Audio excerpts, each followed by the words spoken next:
name is Bjorn Davis. I am an audio engineer and a machinist. This is my Mark IV Toyota Supra that I built. Imported the body after I had a wreck in my previous Supra, and I've been working on this ever since. Straight off the port, it went straight to the body shop to get painted, and then from there I started fabricating, ordering parts which I already had some of from my previous Supra. A lot of stuff on this is custom done by myself, like the welding for this, the custom AN fittings, the engine mounts is custom, brackets for this, catch can, the reservoir systems is all custom. There's a lot of home done, self done stuff with this car. I learned to TIG weld, I learned to do a lot of stuff working on this, and now it is the car that it is. It is still unfinished. It's a long way to go. This is a 2JZ GTE engine from an Aristo that came out in about 91. This engine internally is currently stock, but these tend to handle some really good power. There's a difference between the GE and the GTE. This one has a lower compression with some thick rods. The crank is already forged and it can handle a lot of power. I currently have some BC cams on this injector dynamics, 10,050 cc injectors, fed by a radium fuel rail, radium fuel pulse damper and fuel pressure regulator, and a radium fuel filter. That is Drift Motion DM6262. It's a 62mm turbocharger with a billet compressor wheel and anti-surge housing. It has Garrett internals. There is also a lot of aluminum custom gears for lightweight, a lot of titanium bits, and outside of that I have a tile blower valve. This throttle body is custom. If you're a 2JZ guy, you would notice that there's usually a valve on this, and this was grinded off and now welded for the tile blower valve to be over there. I have Innovate Mac valve for the boost control. I also have some Mishimoto's coolant overflow, power steering reservoir, and a vibrate catch can over there. This setup should bring me into the range of 600 horsepower with the turbocharger setup, but I'm currently doing 20 pounds of boost on this. It is self-tuned. My goals is for anywhere from 350 to 400 horsepower.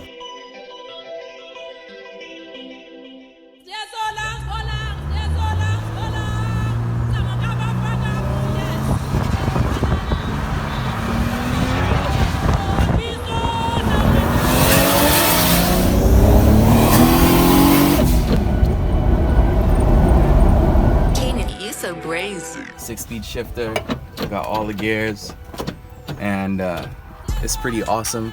I recently went from a 5-speed R154 transmission, which is from the MK3 Supras, which can handle up to 600 reliably, and I am now in a 6-speed CD09 Nissan transmission from a G35, which you can also find in the 370Z and 350Z. These transmissions can also handle a decent amount of power. They have been known to go up to 1,000 horsepower without braking. This gives me a little bit of relief, considering that I can hammer on it and give it all the beans that I need to.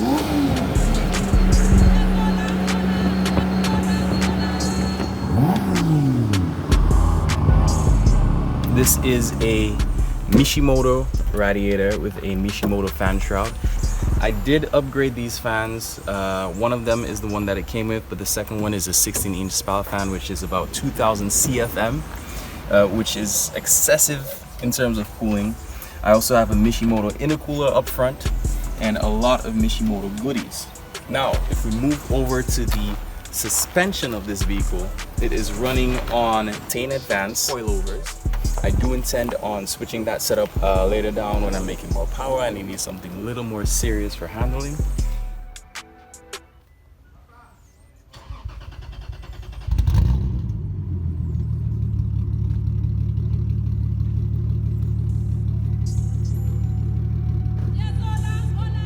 For the exhaust, I have an HKS Racing TI exhaust.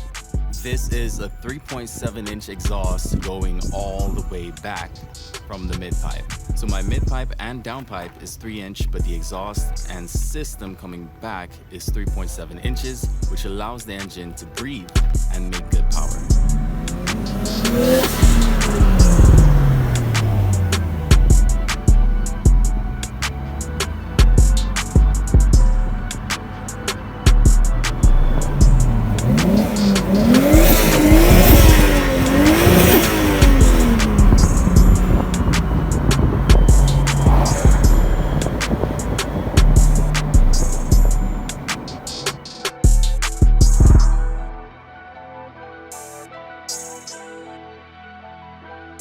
Back here is not pretty currently, but you can see that I do have a battery in the back here. Fitted behind the seat. The seat holds it clamped. I have quick release clamps if I need, and also a custom relay box that I have got for my fuel pump, my fans, everything, a circuit breaker. Everything that I need is in this. All of this wiring that you see running across here from the front, I did it myself.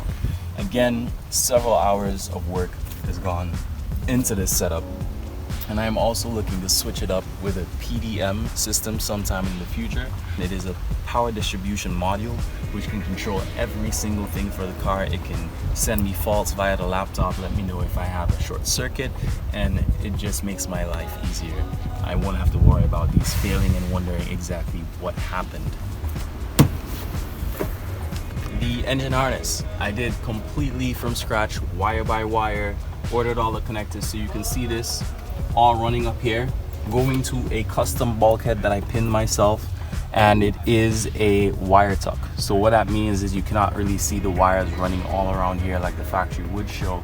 If I had the cover here, you wouldn't even know that wires were running.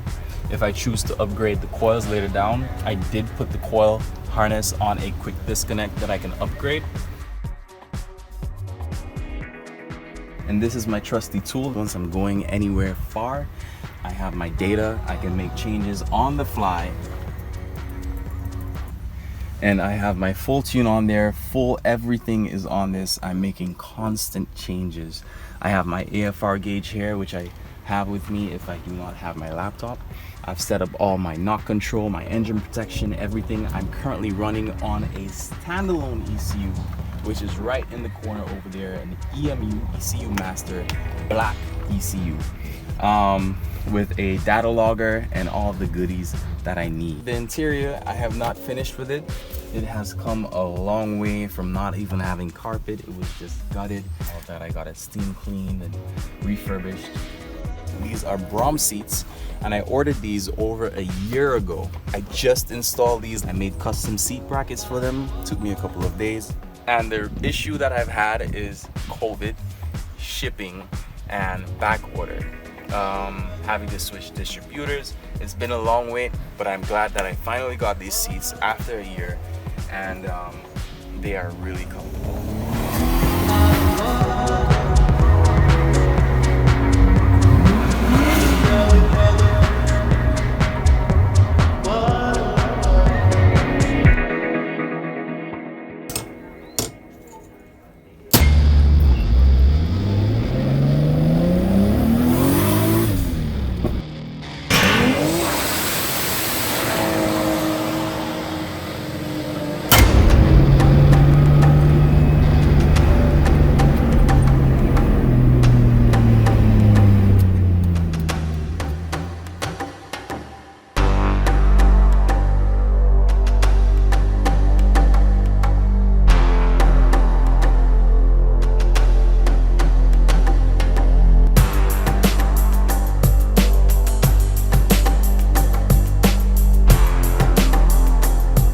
This build is discipline because, well, considering that I'm doing 20 PSI boost, this is no longer something that I would consider to be a regular car. This, I consider it to be a machine. It is lethal. If you run any machine and you do not respect it, it can be dangerous real quickly.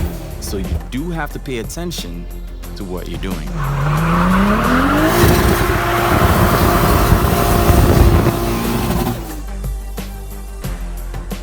This is my third Toyota Supra. I had an MK3, an an MK4, and with having these vehicles, especially with having power in these vehicles, you need to actually exercise discipline, not only on the road, but within yourself. You cannot go and drive these vehicles in a messed up mindset. You have to know every time you get behind this wheel, you have to have that level of responsibility.